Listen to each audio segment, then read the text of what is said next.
Nombre, chapitre 11. Le peuple murmura, et cela déplut à l'Éternel. Lorsqu'il l'entendit, sa colère s'enflamma. Le feu de l'Éternel s'alluma parmi eux et dévora une extrémité du camp.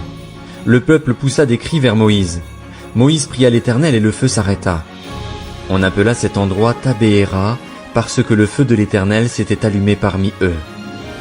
Le ramassis de gens qui se trouvaient au milieu d'Israël éprouva des désirs. Les Israélites eux-mêmes recommencèrent à pleurer et dire « Qui nous donnera de la viande à manger ? Nous nous souvenons des poissons que nous mangions en Égypte et qui ne nous coûtaient rien, des concombres, des melons, des poireaux, des oignons et des gousses d'ail. Maintenant, notre gosier est desséché, plus rien. Nos yeux ne voient que de la manne. » La manne avait la forme de la graine de coriandre et l'apparence du bdellium. Le peuple se dispersait pour la ramasser. Il la broyait avec des meules ou la pilait dans un mortier, puis il la cuisait au pot ou en faisait des gâteaux. Elle avait le goût d'un gâteau à l'huile. Quand la rosée descendait la nuit sur le camp, la manne y descendait aussi. Moïse entendit le peuple pleurer, chacun dans sa famille, à l'entrée de sa tente. La colère de l'Éternel s'enflamma fortement. Moïse en fut attristé, et il dit à l'Éternel, « Pourquoi fais-tu du mal à ton serviteur et pourquoi n'ai-je pas trouvé grâce à tes yeux, au point que tu m'imposes la charge de tout ce peuple? Est-ce moi qui suis le père de ce peuple? Est-ce moi qui l'ai mis au monde pour que tu me dises, porte-le contre toi comme une nourrice porte un enfant, jusqu'au pays que tu as juré à ses ancêtres de lui donner? Où prendrais-je de la viande pour en donner à tout ce peuple? En effet, ils viennent pleurer près de moi en disant, donne-nous de la viande à manger. Je ne peux pas, à moi tout seul, porter tout ce peuple, car il est trop lourd pour moi. Plutôt que de me traiter ainsi, tue-moi donc, si j'ai trouvé grâce à tes yeux et que je ne vois pas mon malheur. L'Éternel dit à Moïse, rassemble auprès de moi 70 hommes pris parmi les anciens d'Israël, des hommes que tu connais comme anciens et responsables du peuple. Amène-les à la tente de la rencontre et qu'ils s'y présentent avec toi.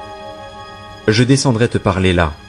Je prendrai de l'esprit qui est sur toi et je le mettrai sur eux, afin qu'ils portent la charge du peuple avec toi et que tu ne la portes pas tout seul. Tu diras au peuple, consacrez-vous pour demain. Vous mangerez de la viande, puisque vous avez pleuré aux oreilles de l'Éternel en disant, qui nous fera manger de la viande? Nous étions bien en Égypte.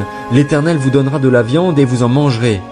Vous en mangerez non pas 1 jour, ni 2 jours, ni 5 jours, ni 10 jours, ni 20 jours, mais 1 mois tout entier, jusqu'à ce qu'elle vous sorte par les narines et que vous en soyez dégoûtés. Cela arrivera parce que vous avez rejeté l'Éternel qui est au milieu de vous, et parce que vous avez pleuré devant lui en disant, pourquoi donc sommes-nous sortis d'Égypte? Moïse dit, le peuple au milieu duquel je me trouve compte 600 000 fantassins, et toi, tu dis, je leur donnerai de la viande et ils en mangeront 1 mois tout entier. Devra-t-on égorger pour eux des brebis et des bœufs pour qu'ils en aient assez? Ou faudra-t-il rassembler pour eux tous les poissons de la mer pour qu'ils en aient assez? L'Éternel répondit à Moïse, le bras de l'Éternel serait-il trop court? Tu vas voir maintenant si ce que je t'ai dit arrivera ou non. Moïse sortit rapporter au peuple les paroles de l'Éternel. Il rassembla 70 hommes pris parmi les anciens du peuple et les plaça autour de la tente. L'Éternel descendit dans la nuée et parla à Moïse. Il prit de l'esprit qui était sur lui et le mit sur les 70 anciens. Dès que l'esprit reposa sur eux, ceux-ci prophétisèrent, mais ce ne fut que momentané. Il y eut 2 hommes, l'un appelé Eldad et l'autre Médad, qui étaient restés dans le camp et sur lesquels l'esprit reposa. En effet, ils figuraient sur la liste, mais ils ne s'étaient pas rendus à la tente, et ils prophétisèrent dans le camp. Un jeune garçon courut annoncer à Moïse, « Eldad et Médad prophétisent dans le camp. » Josué, fils de Nun, qui était au service de Moïse depuis sa jeunesse, prit la parole. « Moïse, mon Seigneur, empêche-les-en. » Moïse lui répondit, « Es-tu jaloux pour moi? Si seulement tout le peuple de l'Éternel était composé de prophètes, si seulement l'Éternel mettait son esprit sur eux. » Et Moïse retourna dans le camp, ainsi que les anciens d'Israël. L'Éternel fit souffler de la mer un vent qui amena des cailles et les dispersa sur le camp, sur environ 1 journée de marche de chaque côté tout autour du camp. Il y en avait près d'1 mètre au-dessus du sol. Tout ce jour-là et toute la nuit, ainsi que toute la journée du lendemain, le peuple se leva et ramassa l'écaille. Celui qui en avait ramassé le moins en avait un volume de 2200 litres. Ils les étendirent pour eux autour du camp. La viande était encore entre leurs dents et n'avait même pas encore été mâchée lorsque la colère de l'Éternel s'enflamma contre le peuple. L'Éternel frappa le peuple d'un très grand fléau. On appela cet endroit Kibrot Hattaava, parce qu'on y enterra les membres du peuple qui avaient éprouvé de la convoitise. De Kibrot Hattaava, le peuple partit pour Hatséroth, où il s'arrêta. Nombre, chapitre 12. Myriam et Aaron parlèrent contre Moïse au sujet de la femme cushite qu'il avait épousée. En effet, il avait épousé une femme cushite. Ils dirent: Est-ce seulement par Moïse que l'Éternel parle? N'est-ce pas aussi par nous qu'il parle? L'Éternel l'entendit. Or, Moïse était un homme très humble, plus humble que n'importe quel homme à la surface de la terre. Soudain l'Éternel dit à Moïse, à Aaron et à Myriam: Vous trois, allez à la tente de la rencontre. Et ils y allèrent tous les trois. L'Éternel descendit dans la colonne de nuée et se tint à l'entrée de la tente. Il appela Aaron et Myriam, qui s'avancèrent tous les deux, et il dit: Écoutez bien mes paroles. Lorsqu'il y aura parmi vous un prophète, c'est dans une vision que moi, l'Éternel, je me révélerai à lui, c'est dans un rêve que je lui parlerai. Ce n'est pas le cas avec mon serviteur Moïse. Il est fidèle dans toute ma maison. Je lui parle directement, je me révèle à lui sans énigme et il voit une représentation de l'Éternel. Comment se fait-il que vous n'ayez pas eu peur de parler contre mon serviteur Moïse? La colère de l'Éternel s'enflamma contre eux. Il s'en alla, et la nuée se retira de dessus la tente. Et voici que Myriam était frappée de lèpre, elle était blanche comme la neige. Aaron se tourna vers Myriam et vit qu'elle avait la lèpre. Alors il dit à Moïse: De grâce, mon Seigneur, ne nous fais pas supporter les conséquences du péché que nous avons eu la folie de commettre et dont nous nous sommes rendus coupables. Qu'elle ne soit pas comme l'enfant mort-né qui sort à moitié décharné du ventre de sa mère. Moïse cria à l'Éternel en disant: Ô Dieu, je t'en prie, guéris-la. Et l'Éternel dit à Moïse: Si son père lui avait craché au visage, ne serait-elle pas pendant 7 jours un objet de honte? Qu'elle soit enfermée 7 jours à l'extérieur du camp, après quoi on les réintégrera. Myriam fut enfermée 7 jours à l'extérieur du camp, et le peuple ne partit pas jusqu'à sa réintégration. Après cela, le peuple partit de Hatséroth et campa dans le désert de Paran. Nombre, chapitre 13. L'Éternel dit à Moïse: Envoie des hommes explorer le pays de Canaan que je donne aux Israélites. Tu enverras un homme issu de chacune des tribus de leurs ancêtres. Ils seront choisis parmi leurs princes. Moïse envoya ces hommes du désert de Paran, d'après l'ordre de l'Éternel. Ils étaient tous chefs des Israélites. Voici leurs noms. Pour la tribu de Ruben, Shamua, fils de Zakur. Pour la tribu de Siméon, Shaphat, fils de Hori. Pour la tribu de Juda, Caleb, fils de Jéphuné. Pour la tribu d'Issachar, Jigual, fils de Joseph. Pour la tribu d'Éphraïm, Hosée, fils de Nun. Pour la tribu de Benjamin, Palti, fils de Raphu. Pour la tribu de Zabulon, Gaddiel, fils de Sodi. Pour la tribu de Joseph, la tribu de Manassé, Gadi, fils de Suzi. Pour la tribu de Dan, Amiel, fils de Guémali. Pour la tribu d'Azer, Sétur, fils de Mikaël. Pour la tribu de Nephtali, Nagbi, fils de Vovsi. Pour la tribu de Gad, Géuel, fils de Maki. Tels sont les noms des hommes que Moïse envoya pour explorer le pays. Moïse donna à Hosée, fils de Nun, le nom de Josué. Moïse les envoya explorer le pays de Canaan. Il leur dit: Montez ici, par le sud, montez sur la montagne et examinez le pays. Vous examinerez comment il est, quel est le peuple qui l'habite, s'il est fort ou faible, s'il est nombreux ou non. Vous examinerez quel genre de pays il habite, s'il est bon ou mauvais, quel genre de ville il habite, si elles sont ouvertes ou fortifiées. Vous examinerez aussi comment est le terrain, s'il est fertile ou pauvre, s'il y a des arbres ou non. Armez-vous de courage et prenez des fruits du pays. C'était l'époque des premiers raisins. Ces hommes montèrent et explorèrent le pays, depuis le désert de Tsin jusqu'à Rehob, sur le chemin de Hamath. Ils montèrent par le sud et allèrent jusqu'à Hébron, où se trouvaient Ahiman, Sheshai et Talmaï, les descendants d'Anak. Hébron avait été construite 7 ans avant Tsoan en Égypte. Ils arrivèrent jusqu'à la vallée d'Eshcol, où ils coupèrent une branche de vigne avec une grappe de raisin. Ils la portèrent à 2 au moyen d'une perche. Ils prirent aussi des grenades et des figues. On appela cet endroit vallée d'Eshcol à cause de la grappe que les Israélites y coupèrent. Ils furent de retour de l'exploration du pays au bout de 40 jours. À leur arrivée, ils se rendirent auprès de Moïse, d'Aaron et de toute l'assemblée des Israélites à Kadès dans le désert de Paran. Ils leur firent un rapport, ainsi qu'à toute l'assemblée, et ils leur montrèrent les fruits du pays. Voici ce qu'ils racontèrent à Moïse. « Nous sommes allés dans le pays où tu nous as envoyés. C'est vraiment un pays où coule le lait et le miel, et en voici les fruits. Mais le peuple qui habite ce pays est puissant, les villes sont fortifiées, très grandes. Nous y avons vu des descendants d'Anak. Les Amalécites habitent la région du sud, les Hittites, les Jébusiens et les Amoréens habitent la montagne, et les Cananéens habitent au bord de la mer Méditerranée et le long du Jourdain. » Caleb fit taire le peuple qui murmurait contre Moïse. Il dit, « Montons, emparons-nous du pays, nous y serons vainqueurs. » Mais les hommes qui l'y avaient accompagné dirent, « Nous ne pouvons pas monter contre ce peuple, car il est plus fort que nous. » Et ils dénigrèrent devant les Israélites le pays qu'ils avaient exploré. Ils dirent, « Le pays que nous avons parcouru pour l'explorer est un pays qui dévore ses habitants. Tous ceux que nous avons vus sont des hommes de haute taille. Nous y avons vu les géants, les descendants d'Anak qui sont issus des géants. À nos yeux et aux leurs, nous étions comme des sauterelles. » Nombre, chapitre 14. Toute l'assemblée se souleva et poussa des cris, et le peuple pleura pendant la nuit. Tous les Israélites murmurèrent contre Moïse et Aaron, et toute l'assemblée leur dit, « Si seulement nous étions morts en Égypte ou dans ce désert! Pourquoi l'Éternel nous fait-il aller dans ce pays où nous tomberons par l'épée, où nos femmes et nos petits-enfants deviendront une proie? Ne vaut-il pas mieux pour nous retourner en Égypte ?» Et ils se dirent l'un à l'autre, « Nommons un chef et retournons en Égypte. » Moïse et Aaron tombèrent le visage contre terre devant toute l'assemblée réunie des Israélites.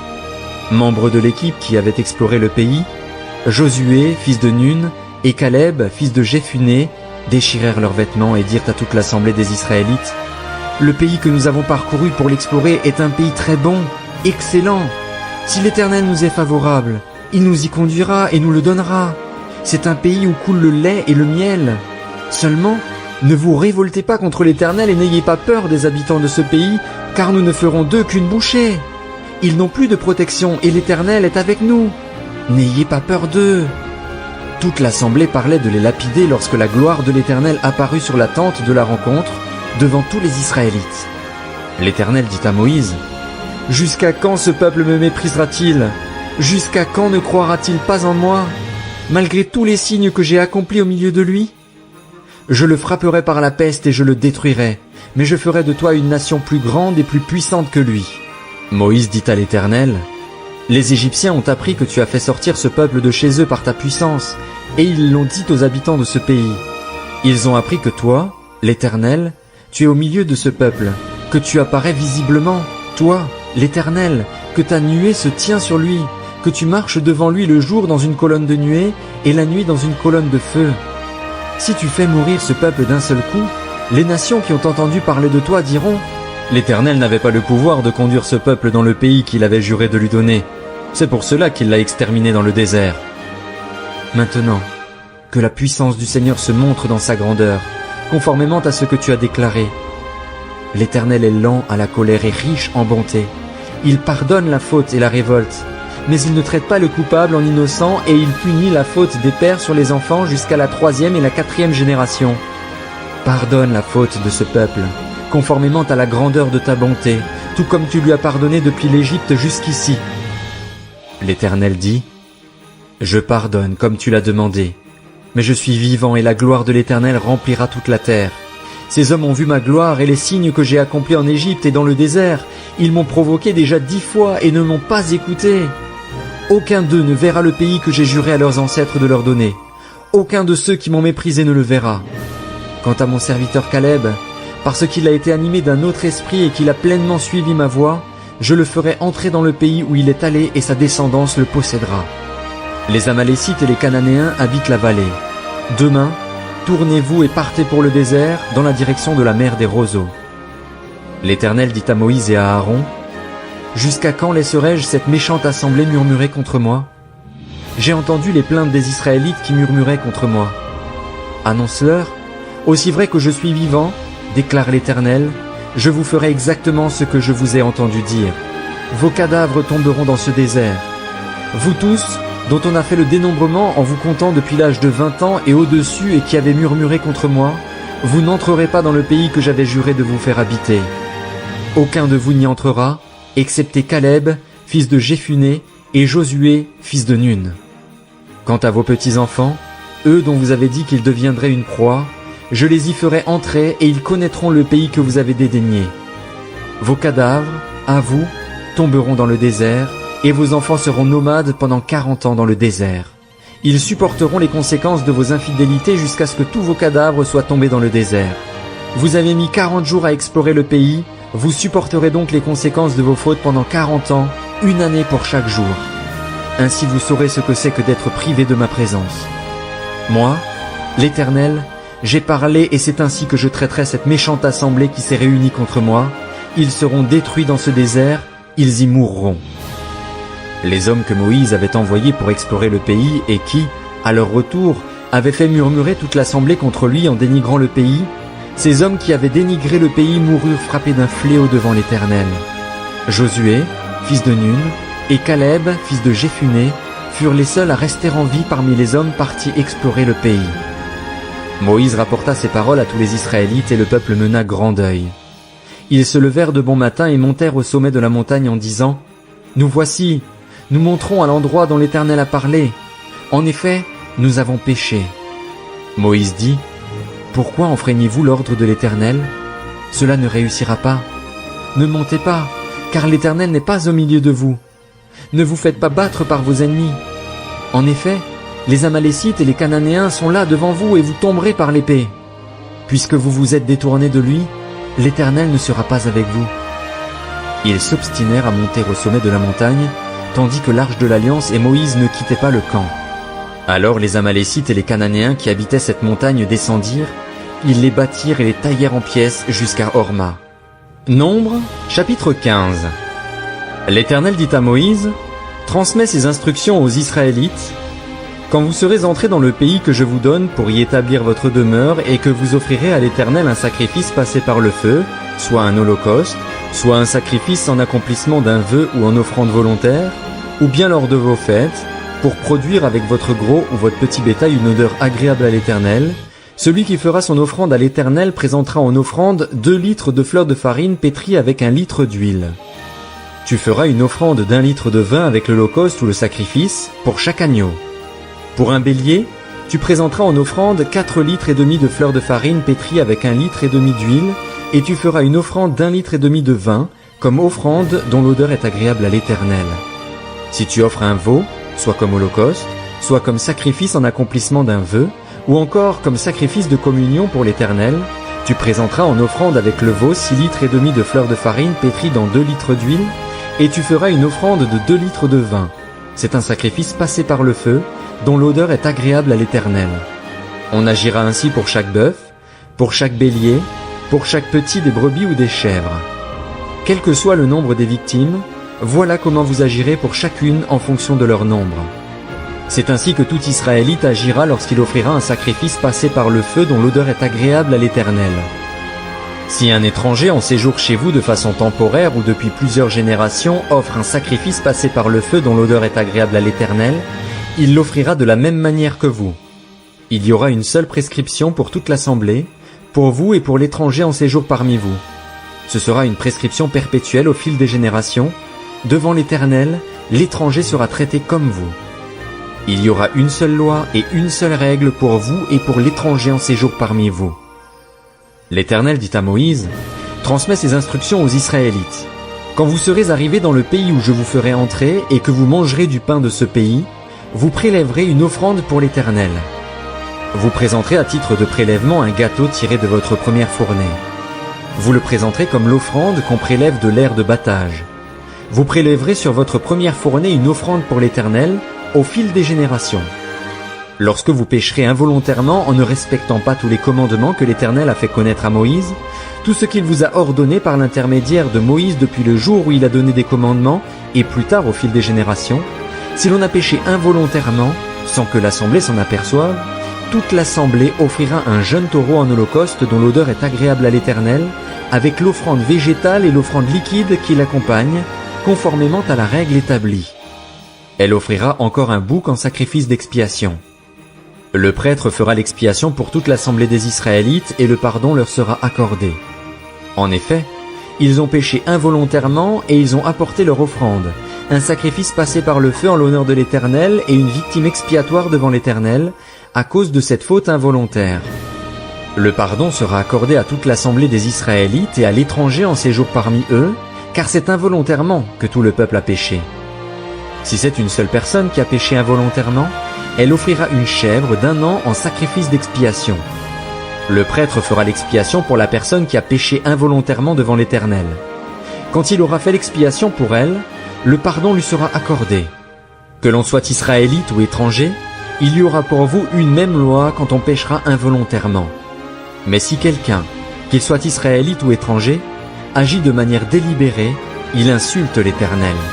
Il sera exclu du milieu de son peuple. Il a méprisé la parole de l'Éternel et il a violé son commandement, il sera exclu, il supportera les conséquences de sa faute. Alors que les Israélites étaient dans le désert, on surprit un homme en train de ramasser du bois le jour du sabbat. Ceux qui l'avaient surpris à faire cela l'amenèrent à Moïse, à Aaron et à toute l'assemblée. On le mit en prison car on n'avait pas reçu de directive sur ce qu'il fallait lui faire. L'Éternel dit à Moïse, « Cet homme sera puni de mort, toute l'assemblée le lapidera à l'extérieur du camp. » Toute l'assemblée le fit sortir du camp et le lapida, et il mourut, comme l'Éternel l'avait ordonné à Moïse. L'Éternel dit à Moïse, « Parle aux Israélites, dis-leur de se faire, au fil des générations, une frange au bord de leurs vêtements et de mettre un cordon bleu sur cette frange qui borde leurs vêtements. Quand vous aurez cette frange, vous la regarderez, vous vous souviendrez de tous les commandements de l'Éternel, les mettrez en pratique, et vous ne suivrez pas les désirs de votre cœur et de vos yeux en vous laissant entraîner par eux à l'infidélité. Ainsi, vous vous souviendrez de mes commandements, vous les mettrez en pratique et vous serez saints pour votre Dieu. Je suis l'Éternel, votre Dieu, qui vous ai fait sortir d'Égypte pour être votre Dieu. Je suis l'Éternel, votre Dieu. Nombre, chapitre 16. Coré, fils de Jitséar et descendant de Kéhat, le fils de Lévi, se révolta avec Dathan et Abiram, fils d'Éliab, et On, fils de Pélet, tous 3 Rubénites. Ils se soulevèrent contre Moïse avec 250 Israélites, des princes de l'assemblée, de ceux que l'on convoquait à l'assemblée et qui étaient des hommes respectés. Ils se rassemblèrent contre Moïse et Aaron et leur dirent, « En voilà assez. En effet, tous les membres de l'assemblée sont saints et l'Éternel est au milieu d'eux. Pourquoi vous élevez-vous au-dessus de l'assemblée de l'Éternel ?» Quand Moïse eut entendu cela, il tomba le visage contre terre. Il dit à Coré et à toute sa bande, « Demain matin, l'Éternel fera connaître qui lui appartient et qui est saint, et il le fera approcher de lui. Il fera approcher de lui celui qu'il choisira. Faites ceci, prenez des brûle-parfums, Coré et toute sa bande. Demain, mettez-y du feu et déposez-y du parfum devant l'Éternel. Celui que l'Éternel choisira, c'est celui qui est saint. En voilà assez, descendants de Lévi. » Moïse dit à Coré, « Écoutez donc, descendants de Lévi. Cela ne vous suffit-il pas que le Dieu d'Israël vous ait choisi dans l'assemblée d'Israël pour vous faire approcher de lui, afin que vous soyez employés au service du tabernacle de l'Éternel et que vous vous présentiez devant l'assemblée pour la servir? Il vous a fait approcher de lui, toi et tous tes frères, les descendants de Lévi, et vous voulez encore remplir la fonction de prêtre. C'est à cause de cela que toi et toute ta bande, vous vous liguez contre l'Éternel. En effet, qui est Aaron pour que vous murmuriez contre lui? » Moïse fit appeler Dathan et Abiram, fils d'Éliab, mais ils dirent, « Nous ne monterons pas. Cela ne suffit-il pas que tu nous aies fait sortir d'un pays où coule le lait et le miel pour nous faire mourir au désert? Faut-il encore que tu domines sur nous? Ce n'est pas dans un pays où coule le lait et le miel que tu nous as conduits, ce ne sont pas des champs et des vignes que tu nous as donnés en possession. Penses-tu pouvoir rendre ces gens aveugles? Nous ne viendrons pas. » Moïse fut très irrité et dit à l'Éternel, « Ne prête pas attention à leur offrande. Je ne leur ai pas même pris un âne et je n'ai fait de mal à aucun d'eux. » Moïse dit à Coré, « Toi et toute ta bande, tenez-vous deux mains devant l'Éternel, toi et eux, ainsi qu'Aaron. Prenez chacun votre brûle-parfum, mettez-y du parfum et présentez chacun votre brûle-parfum devant l'Éternel. Il y aura 250 brûle-parfums. Aaron et toi, vous prendrez aussi chacun le vôtre. » Ils prirent chacun leur brûle-parfum, y mirent du feu et y déposèrent du parfum, et ils se tinrent à l'entrée de la tente de la rencontre avec Moïse et Aaron. Coré convoqua toute l'assemblée contre Moïse et Aaron à l'entrée de la tente de la rencontre. Alors la gloire de l'Éternel apparut à toute l'assemblée, et l'Éternel dit à Moïse et à Aaron, « Séparez-vous de cette assemblée, que je les détruise en un instant. » Ils tombèrent le visage contre terre et dirent, « Ô Dieu, Dieu qui donne le souffle à toute créature, un seul homme a péché et c'est contre toute l'assemblée que tu t'irriterais. » L'Éternel dit à Moïse, « Ordonne à l'assemblée de se retirer loin de l'habitation de Coré, de Dathan et d'Abiram. » Moïse se leva et alla vers Dathan et Abiram, suivi des anciens d'Israël. Il dit à l'assemblée, « Éloignez-vous de la tente de ces méchants hommes et ne touchez à rien de ce qui leur appartient, sinon vous seriez vous aussi supprimés à cause de tous leurs péchés. » Ils se retirèrent loin de l'habitation de Coré, de Dathan et d'Abiram. Dathan et Abiram sortirent et se tinrent à l'entrée de leur tente avec leurs femmes, leurs fils et leurs petits-enfants. Moïse dit, « Voici comment vous reconnaîtrez que c'est l'Éternel qui m'a envoyé pour accomplir toutes ces choses et que je n'agis pas de ma propre initiative. Si ces gens meurent comme le reste des hommes, s'ils subissent le sort commun à tous les hommes, ce n'est pas l'Éternel qui m'a envoyé. En revanche, si l'Éternel accomplit un acte extraordinaire, si la terre s'en trouve pour les engloutir avec tout ce qui leur appartient et qu'ils descendent vivants dans le séjour des morts, vous saurez alors que ces gens ont méprisé l'Éternel. » Il finissait de prononcer toutes ces paroles lorsque le sol se fendit sous eux. La terre s'entr'ouvrit et les engloutit, eux et leurs familles, avec tous les partisans de Coré et tous leurs biens. Ils descendirent vivants dans le séjour des morts, eux et tout ce qui leur appartenait. La terre les recouvrit et ils disparurent du milieu de l'assemblée. Tous les Israélites qui étaient autour d'eux s'enfuirent à leurs cris. Ils se disaient en effet, « Fuyons, sinon la terre nous engloutira. » Un feu jaillit, venu de l'Éternel, et dévora les 250 hommes qui offraient le parfum. Nombre, chapitre 17.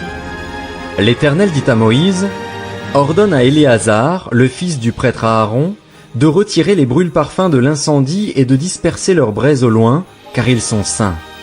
Avec les brûle-parfums de ces hommes, qui ont péché au prix de leur vie, que l'on fasse des lames bien plates dont on couvrira l'autel. Puisque les brûle-parfums ont été présentés devant l'Éternel et sont saints, ils serviront de souvenir aux Israélites. » Le prêtre Éléazar prit les brûle-parfums en bronze qu'avaient présentés les victimes de l'incendie et en fit des lames pour couvrir l'autel. C'est un souvenir pour les Israélites afin qu'aucune personne étrangère à la branche d'Aaron ne s'approche pour offrir du parfum devant l'Éternel et ne subisse le même sort que Coré et sa bande, conformément à ce que l'Éternel avait déclaré par l'intermédiaire de Moïse. Dès le lendemain, toute l'assemblée des Israélites murmura contre Moïse et Aaron en disant, « Vous avez fait mourir le peuple de l'Éternel. » Comme l'assemblée se liguait contre Moïse et Aaron et qu'ils tournaient les regards vers la tente de la rencontre, la nuée la couvrit et la gloire de l'Éternel apparut. Moïse et Aaron arrivèrent devant la tente de la rencontre, et l'Éternel dit à Moïse, « Retirez-vous de cette assemblée, que je les détruise en un instant. » Ils tombèrent le visage contre terre, et Moïse dit à Aaron, « Prends le brûle-parfum, mets-y du feu provenant de l'autel, pose-y du parfum, va vite vers l'assemblée et fais l'expiation pour eux. En effet, la colère de l'Éternel a éclaté, le fléau a commencé. » Aaron prit le brûle-parfum, comme Moïse le lui avait dit, et courut au milieu de l'assemblée. Le fléau avait effectivement commencé parmi le peuple. Il offrit le parfum et fit l'expiation pour le peuple. Il se plaça entre les morts et les vivants, et le fléau fut arrêté. Il y eut 14 700 personnes qui moururent de ce fléau, en plus de celles qui étaient mortes à cause de Coré. Aaron retourna auprès de Moïse à l'entrée de la tente de la rencontre. Le fléau était arrêté. L'Éternel dit à Moïse, « Demande aux Israélites de te remettre un bâton par tribu, soit 12 bâtons remis par tous leurs princes en fonction de leur famille. Tu écriras le nom de chacun sur son bâton et celui d'Aaron sur le bâton de Lévi. Il y aura un bâton pour chaque chef de famille. Tu les déposeras dans la tente de la rencontre, devant le témoignage où je vous rencontre. L'homme que je choisirai sera celui dont le bâton fleurira, et je ferai cesser devant moi les murmures que les Israélites profèrent contre vous. » Moïse parla aux Israélites et tous leurs princes lui donnèrent un bâton, chacun un, en fonction de leur famille, soit 12 bâtons. Le bâton d'Aaron se trouvait parmi les leurs. Moïse déposa les bâtons devant l'Éternel dans la tente du témoignage. Le lendemain, lorsque Moïse entra dans la tente du témoignage, le bâton d'Aaron, pour la famille de Lévi, avait fleuri. Il avait bourgeonné, donné des fleurs et des amandes.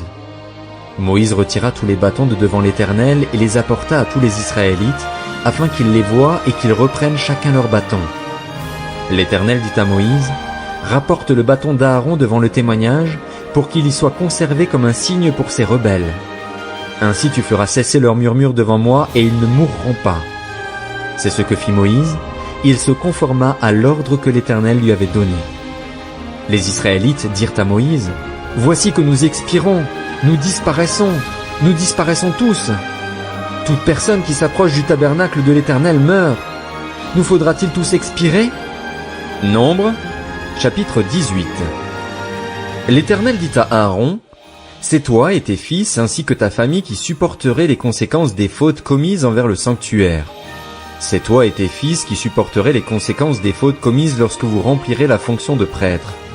Fais aussi approcher de toi tes frères, la tribu de Lévi, la tribu de ton ancêtre, afin qu'ils te soient attachés et te servent lorsque toi et tes fils vous serez devant la tente du témoignage.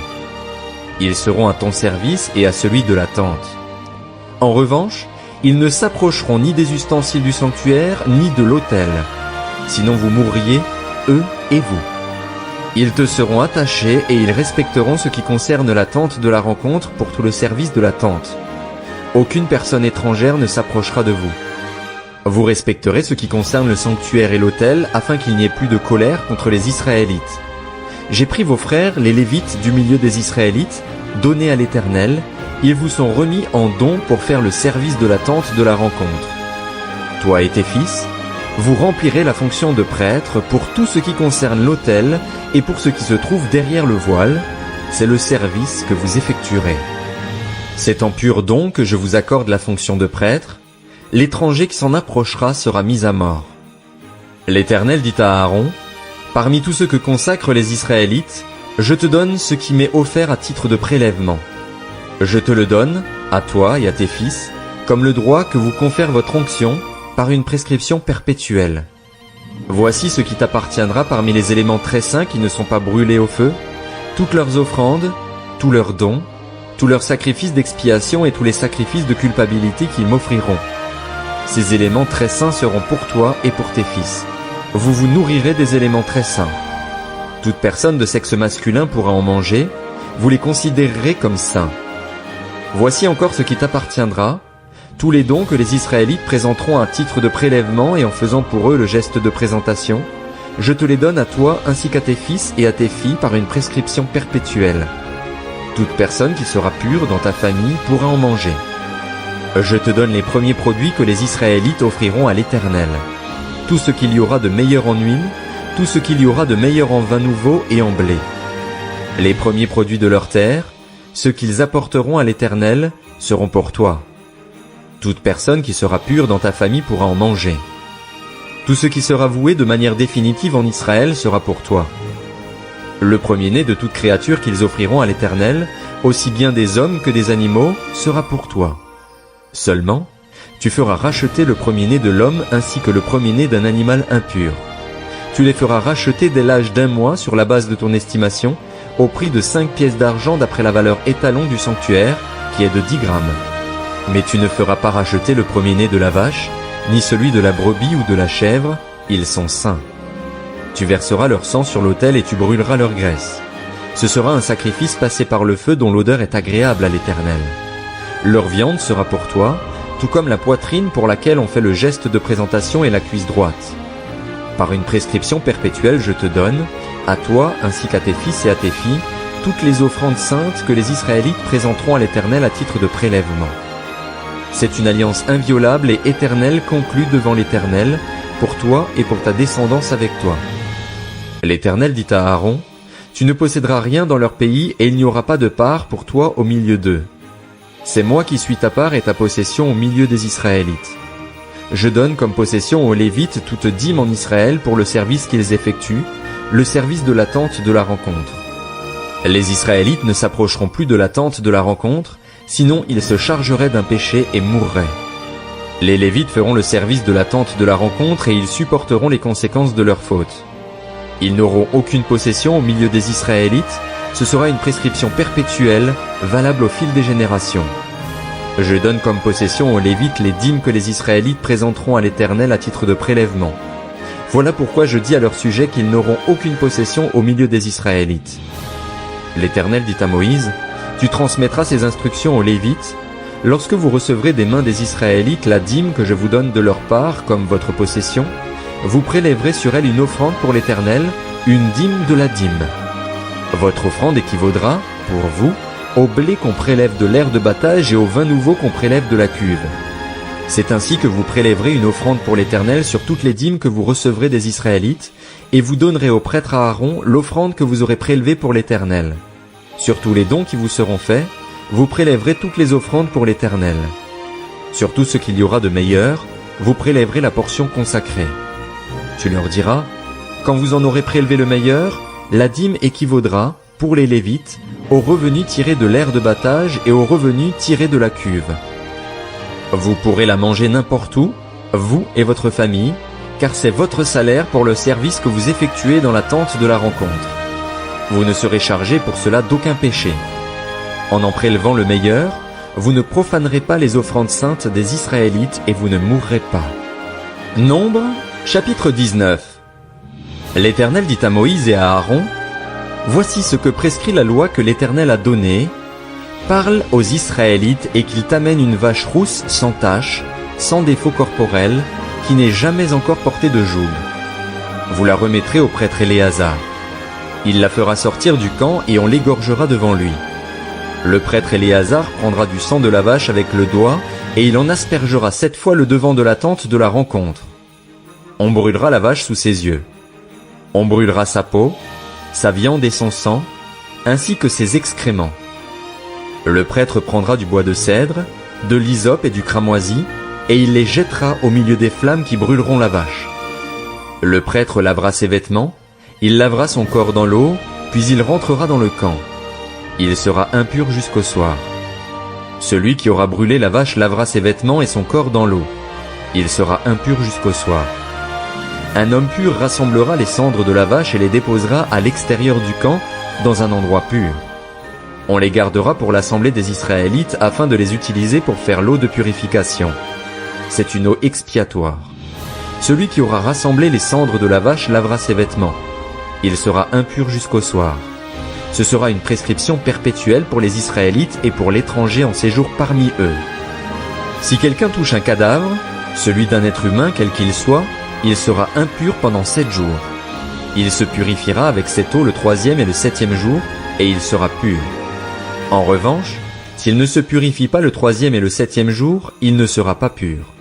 Toute personne qui touche un cadavre, celui d'un être humain mort, sans se purifier rend impur le tabernacle de l'Éternel. Elle sera exclue d'Israël. Comme l'eau de purification n'a pas été versée sur elle, elle est impure et son impureté reste sur elle. Voici la loi.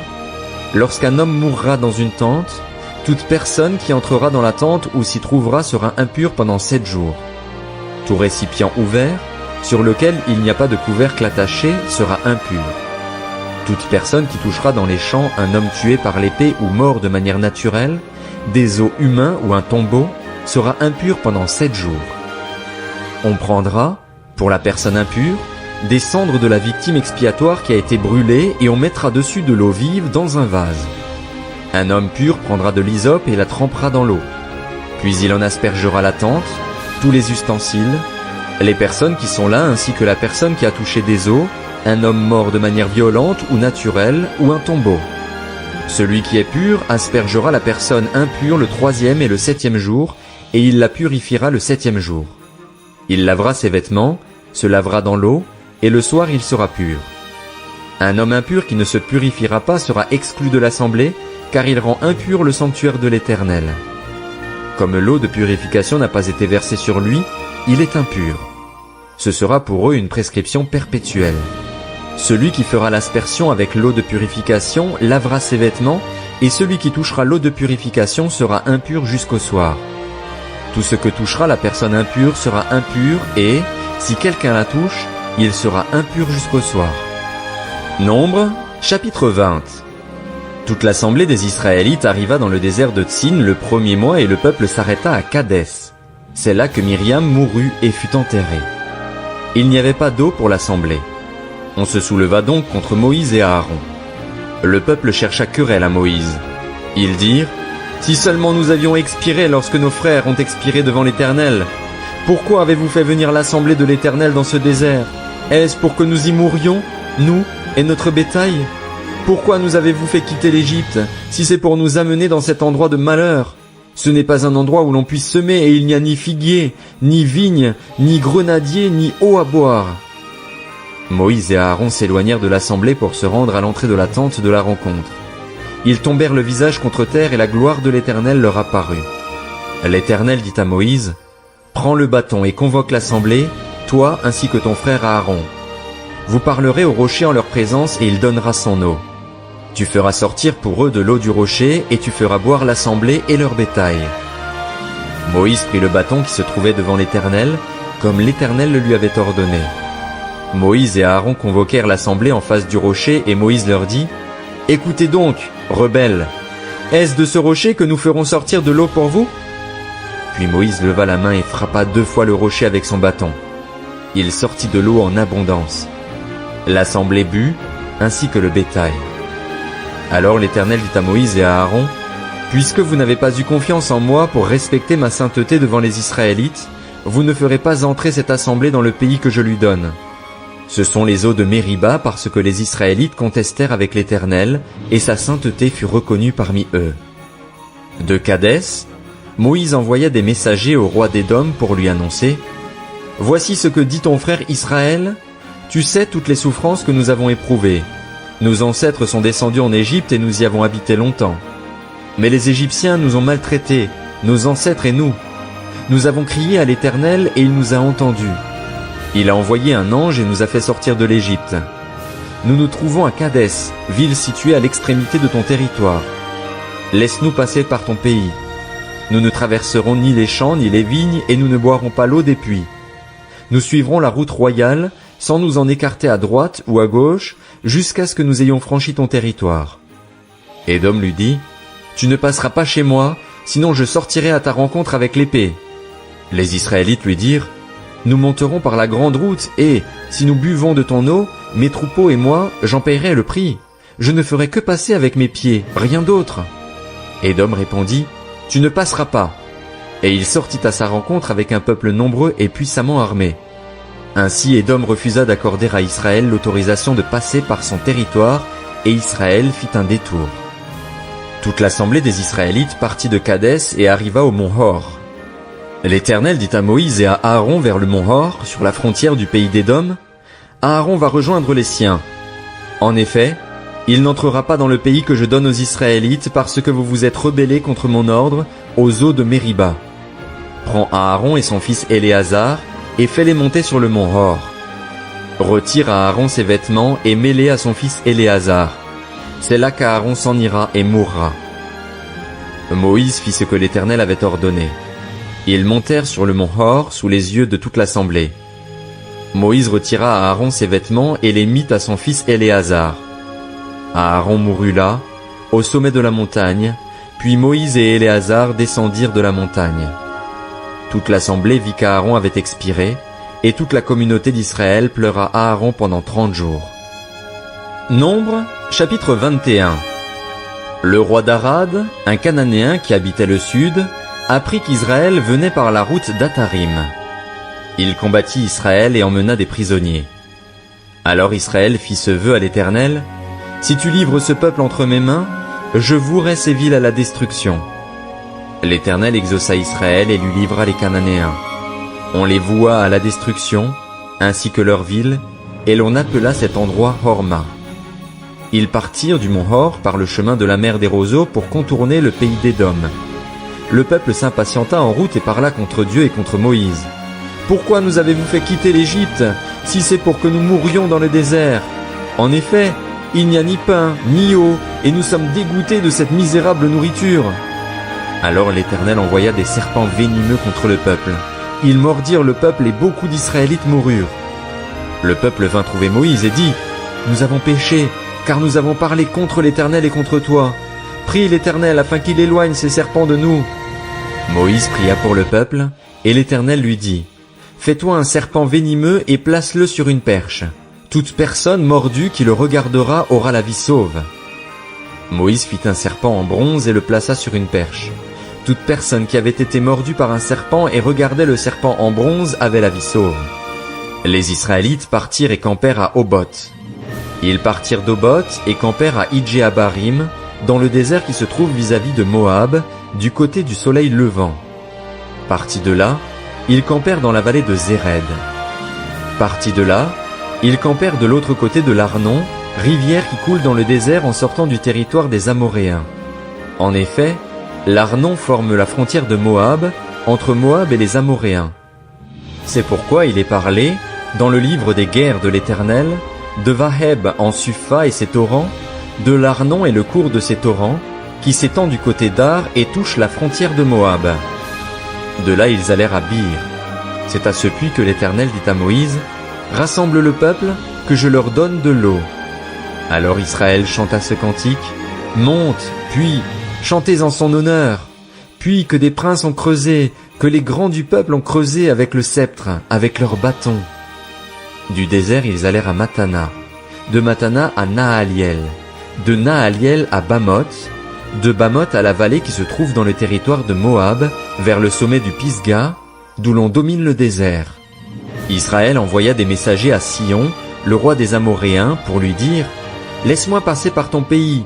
Nous n'entrerons ni dans les champs ni dans les vignes, et nous ne boirons pas l'eau des puits.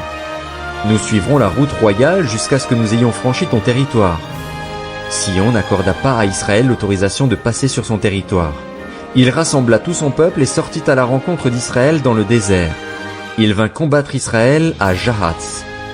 Israël le frappa du tranchant de l'épée et s'empara de son pays depuis la rivière de l'Arnon jusqu'au torrent de Jabbok, jusqu'à la frontière avec les Ammonites.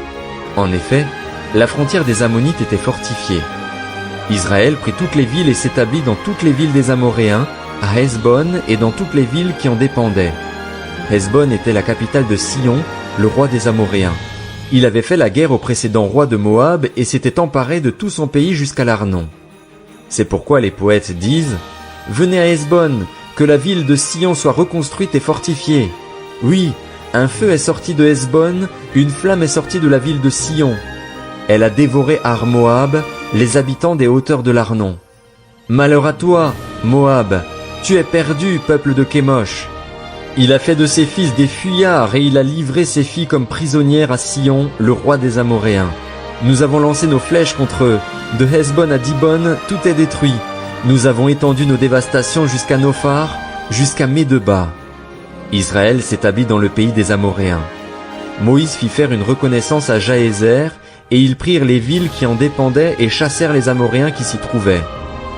Ils changèrent ensuite de direction et montèrent par la route du Basan. Og, le roi du Basan, sortit à leur rencontre avec tout son peuple pour les combattre à Édréi. L'Éternel dit à Moïse, « N'aie pas peur de lui, car je le livre entre tes mains ainsi que tout son peuple et son pays.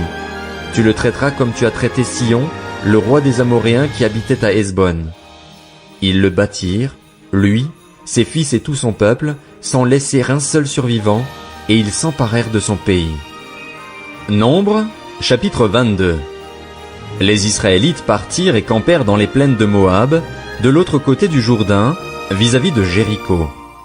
Balak, fils de Tsippor, vit tout ce qu'Israël avait fait aux Amoréens, et Moab fut très effrayé en face d'un peuple aussi nombreux, il fut saisi de terreur en face des Israélites. Moab dit aux anciens de Madian, « Cette foule va dévorer tout ce qui nous entoure, comme le bœuf broute l'herbe des champs. » Balak, fils de Tsippor, était alors roi de Moab. Il envoya des messagers trouver Balaam, fils de Béor, à Pétor sur l'Euphrate, dans le pays de ses compatriotes, afin de l'appeler et de lui dire « Un peuple est sorti d'Égypte. Il couvre la surface du pays et il s'est installé vis-à-vis de moi. Viens donc maudire ce peuple pour moi, car il est plus puissant que moi. Peut-être ainsi pourrais-je le battre et le chasser du pays, car, je le sais, celui que tu bénis est béni et celui que tu maudis est maudit. » Les anciens de Moab et ceux de Madian partirent avec des cadeaux pour le devin. Ils arrivèrent chez Balaam et lui rapportèrent les paroles de Balak. Balaam leur dit, « Passez la nuit ici et je vous donnerai réponse d'après ce que l'Éternel me dira. » Les chefs de Moab restèrent donc chez Balaam. Dieu vint trouver Balaam et dit, « Qui sont ces hommes que tu as chez toi ?» Balaam répondit à Dieu, « Balak, fils de Tsippor, le roi de Moab, les a envoyés me dire, « Un peuple est sorti d'Égypte, il couvre la surface du pays. Viens donc le maudire, peut-être ainsi pourrais-je le combattre et le chasser. » Dieu dit à Balaam, « Tu ne les accompagneras pas, tu ne maudiras pas ce peuple, car il est béni. » Balaam se leva le lendemain matin et dit au chef de Balak, « Partez dans votre pays, car l'Éternel refuse de me laisser vous accompagner. » Les chefs moabites se levèrent, retournèrent auprès de Balak et dirent, « Balaam a refusé de venir avec nous. » Balak envoya de nouveau des chefs. Ils étaient plus nombreux et plus considérés que les précédents. Arrivés chez Balaam, ils lui annoncèrent, « Voici ce que dit Balak, fils de Tsippor. Ne te laisse donc pas empêcher de venir vers moi, car je te rendrai beaucoup d'honneur et je ferai tout ce que tu me diras.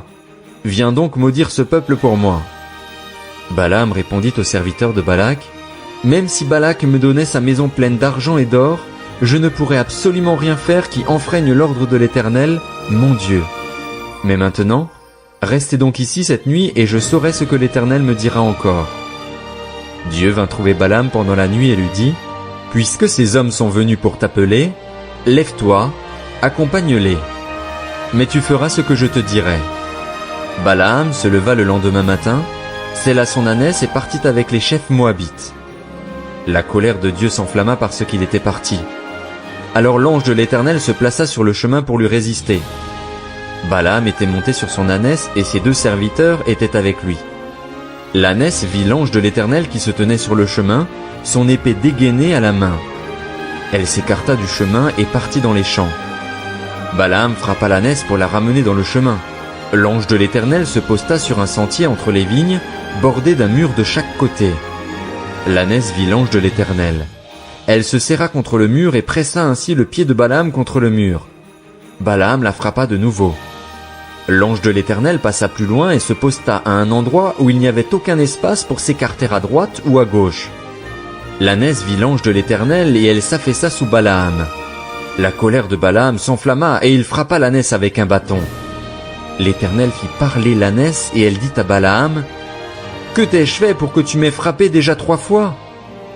Balaam répondit à l'ânesse, « C'est parce que tu t'es moqué de moi. Si j'avais une épée dans la main, je te tuerais sur le champ. » L'ânesse dit à Balaam, « Ne suis-je pas ton ânesse, que tu as montée depuis toujours jusqu'à aujourd'hui?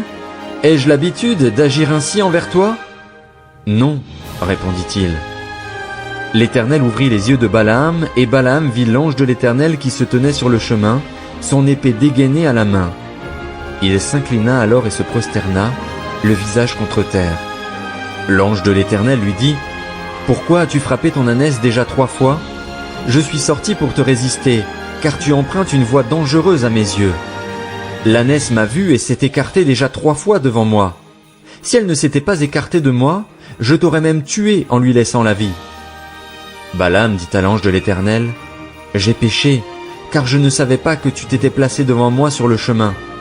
Mais maintenant, si tu me désapprouves, je retournerai chez moi. » L'ange de l'Éternel dit à Balaam, « Accompagne ces hommes, mais tu te contenteras de répéter les paroles que je te dirai. » Et Balaam accompagna les chefs de Balak. Balak apprit que Balaam arrivait, et il sortit à sa rencontre jusqu'à la ville de Moab qui se trouve sur la limite de l'Arnon, à l'extrême frontière. Balak dit à Balaam, « N'ai-je pas envoyé des messagers chez toi pour t'appeler? Pourquoi n'es-tu pas venu vers moi? Ne puis-je donc pas te traiter avec honneur ?» Balaam dit à Balak, « Voici, je suis venu vers toi. Maintenant, me sera-t-il permis de parler librement? Je dirai les paroles que Dieu mettra dans ma bouche. » Balaam accompagna Balak et ils arrivèrent à Kirjath-Hutsot. Balak sacrifia des bœufs et des brebis, et il en fit remettre à Balaam et aux chefs qui l'accompagnaient. Le lendemain matin, Balak prit Balaam et le fit monter à Bamoth Baal, d'où Balaam put voir une partie du peuple d'Israël. Nombre, chapitre 23. Balaam dit à Balak, « Construis-moi ici 7 autels et prépare-moi ici 7 taureaux et 7 béliers. » Balak fit ce que Balaam avait dit, et Balak et Balaam offrirent un taureau et un bélier sur chaque autel. Balaam dit à Balak, « Tiens-toi près de ton holocauste, tandis que je m'éloignerai. Peut-être que l'Éternel viendra à ma rencontre. Je te dirai alors ce qu'il me révélera. » Et il se rendit sur une hauteur. Dieu vint à la rencontre de Balaam, et Balaam lui dit, « J'ai dressé 7 autels, et j'ai offert un taureau et un bélier sur chaque autel. » L'Éternel mit des paroles dans la bouche de Balaam et lui dit, « Retourne vers Balak et transmets-lui ce message. » Balaam retourna vers Balak. Celui-ci se tenait près de son holocauste avec tous les chefs de Moab. Balaam prononça son oracle. « Balak m'a fait descendre d'Aram, le roi de Moab m'a fait descendre des montagnes de l'Orient. Viens, maudis Jacob pour moi. Viens, irrite-toi contre Israël. Comment pourrais-je maudire celui que Dieu n'a pas maudit? Comment pourrais-je être irrité quand l'Éternel n'est pas irrité? Je le vois du sommet des rochers, je le contemple du haut des collines. C'est un peuple qui habite à part et qui ne fait pas partie des nations. Qui peut compter la poussière de Jacob et dire à quel nombre correspond le quart d'Israël? Que je meure de la mort des justes et que ma fin soit semblable à la leur. » Balak dit à Balaam, « Que m'as-tu fait? Je t'ai engagé pour maudire mon ennemi et voici que tu le bénis. » Il répondit, « Ne veillerai-je pas à dire ce que l'Éternel met dans ma bouche? » Balak lui dit, « Viens donc avec moi à un autre endroit d'où tu le verras. Tu n'en verras qu'une partie, tu ne le verras pas dans son entier, et de là maudis-le pour moi. » Balak conduisit Balaam au champ de Tsophim, sur le sommet du Pisga. Il construisit 7 autels et offrit un taureau et un bélier sur chaque autel. Balaam dit à Balak, « Tiens-toi ici, près de ton holocauste, tandis que j'irai à la rencontre de Dieu. » L'Éternel vint à la rencontre de Balaam. Il mit des paroles dans sa bouche et lui dit, « Retourne vers Balak et transmets ce message. » Balaam retourna vers Balak. Celui-ci se tenait près de son holocauste avec les chefs de Moab. Balak lui demanda, « Qu'est-ce que l'Éternel a dit ?» Balaam prononça son oracle.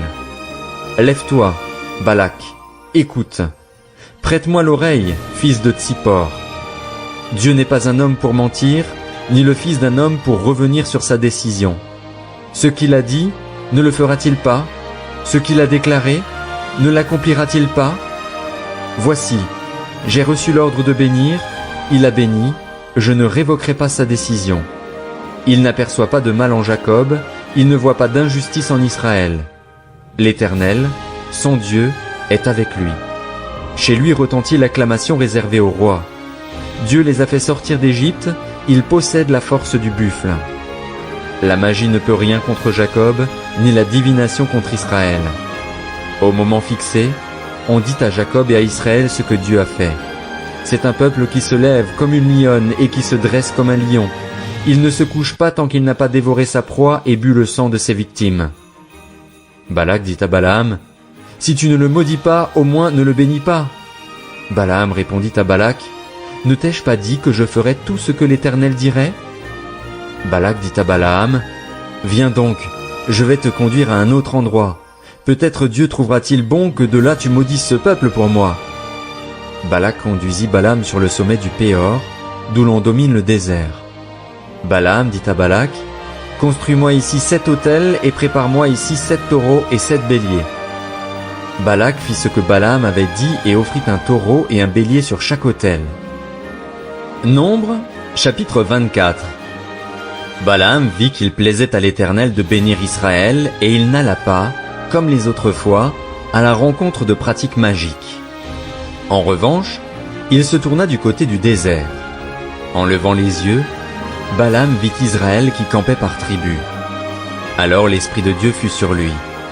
Balaam prononça son oracle, déclaration de Balaam, fils de Béor, déclaration de l'homme qui a l'œil ouvert, déclaration de celui qui entend les paroles de Dieu, de celui qui discerne la vision du Tout-Puissant, de celui qui se prosterne et dont les yeux s'ouvrent. Quelles sont belles tes tentes, Jacob, tes habitations, Israël.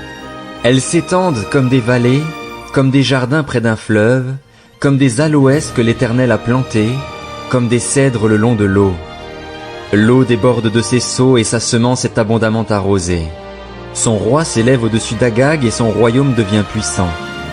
Dieu l'a fait sortir d'Égypte, il possède la force du buffle. Il dévore les nations qui l'attaquent, il brise leurs os et les abat de ses flèches. Il plie les genoux, il se couche comme un lion, comme une lionne. Qui le fera se lever? Béni soit celui qui te bénira et maudit soit celui qui te maudira. La colère de Balak s'enflamma contre Balaam. Il frappa des mains et dit à Balaam, « C'est pour maudire mes ennemis que je t'ai appelé, et voici que tu les as bénis déjà 3 fois. Fuis maintenant, va-t'en chez toi.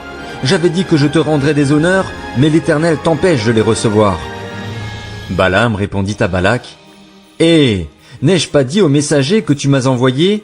Même si Balak me donnait sa maison pleine d'argent et d'or, je ne pourrais faire de moi-même ni bien ni mal qui enfreigne l'ordre de l'Éternel. Je répéterai ce que dira l'Éternel? Maintenant, je retourne vers mon peuple. Viens, je vais t'annoncer ce que ce peuple fera au tien dans l'avenir. » Balaam prononça son oracle. Déclaration de Balaam, fils de Béor, déclaration de l'homme qui a l'œil ouvert, déclaration de celui qui entend les paroles de Dieu, de celui qui possède la connaissance du Très-Haut, de celui qui discerne la vision du Tout-Puissant, de celui qui se prosterne et dont les yeux s'ouvrent. Je le vois, mais non pour maintenant. Je le contemple, mais non de près. Un astre sort de Jacob, un sceptre s'élève d'Israël. Il transperce les flancs de Moab et renverse tous les descendants de Seth. Il se rend maître d'Édom, il se rend maître de Séhir, ses ennemis. Israël manifeste sa force. Celui qui sort de Jacob règne en souverain. Il fait mourir ceux qui s'échappent des villes. Balaam vit Amalek et il prononça son oracle. Amalek est la première des nations, mais un jour il sera détruit. Balaam vit les Kéniens et il prononça son oracle. Ton habitation est solide et ton nid est posé sur le rocher, mais le Kénien sera chassé quand l'Assyrien t'emmènera prisonnier. Balaam prononça son oracle. Quel malheur! Qui survivra lorsque Dieu aura établi l'Assyrien? Mais des bateaux viendront de Kittim. Ils humilieront l'Assyrien, ils humilieront l'Hébreu et lui aussi sera détruit. Balaam se leva, partit et retourna chez lui. Balak s'en alla aussi de son côté. Nombre, chapitre 25. Israël était installé à Sittim. Le peuple commença alors à se livrer à la débauche avec les femmes moabites. Elles invitèrent le peuple au sacrifice en l'honneur de leur Dieu, et le peuple mangea et se prosterna devant leur Dieu. Israël s'attacha au Dieu Baal-Péor, et la colère de l'Éternel s'enflamma contre Israël. L'Éternel dit à Moïse, « Rassemble tous les chefs du peuple et fais pendre les coupables devant l'Éternel en face du soleil, afin que la colère ardente de l'Éternel se détourne d'Israël. » Moïse dit aux juges d'Israël, « Que chacun de vous tue ceux des siens qui se sont attachés à Baal-Péor. » Un Israélite vint amener une Madianite vers ses frères, sous les yeux de Moïse et de toute l'assemblée des Israélites, alors qu'ils étaient en train de pleurer à l'entrée de la tente de la rencontre. À cette vue, Phiné, fils d'Éléazar et petit-fils du prêtre Aaron, se leva au milieu de l'assemblée et prit une lance dans sa main. Il suivit l'homme d'Israël dans sa tente et il les transperça tous les deux, l'homme d'Israël puis la femme, dans le bas-ventre. Le fléau s'arrêta alors parmi les Israélites. Il y eut 24 000 morts suite à ce fléau. L'Éternel dit à Moïse, « Phiné, fils d'Éléazar et petit-fils du prêtre Aaron, a détourné ma fureur des Israélites, parce qu'il a été animé de mon zèle au milieu d'eux. Ainsi je n'ai pas, dans ma colère, détruit les Israélites. C'est pourquoi tu diras que je conclus une alliance de paix avec lui. Cette alliance, conclue avec lui et avec sa descendance après lui assure pour toujours la fonction de prêtre, parce qu'il a été zélé pour son Dieu et qu'il a fait l'expiation pour les Israélites. » L'Israélite qui fut tué avec la Madianite s'appelait Zimri. Il était fils de Salu et chef de famille des Siméonites. La femme Madianite qui fut tuée s'appelait Cosbi. Elle était la fille de Tsur, un chef de peuplade issu d'une famille madianite. L'Éternel dit à Moïse, « Traite les Madianites en ennemis et tuez-les. » En effet, ils se sont montrés vos ennemis en vous séduisant par leurs ruses dans les affaires de Péor et de Cosbi, la fille d'un chef madianite, leur sœur, tuée le jour du fléau qui a surgi à l'occasion de Péor.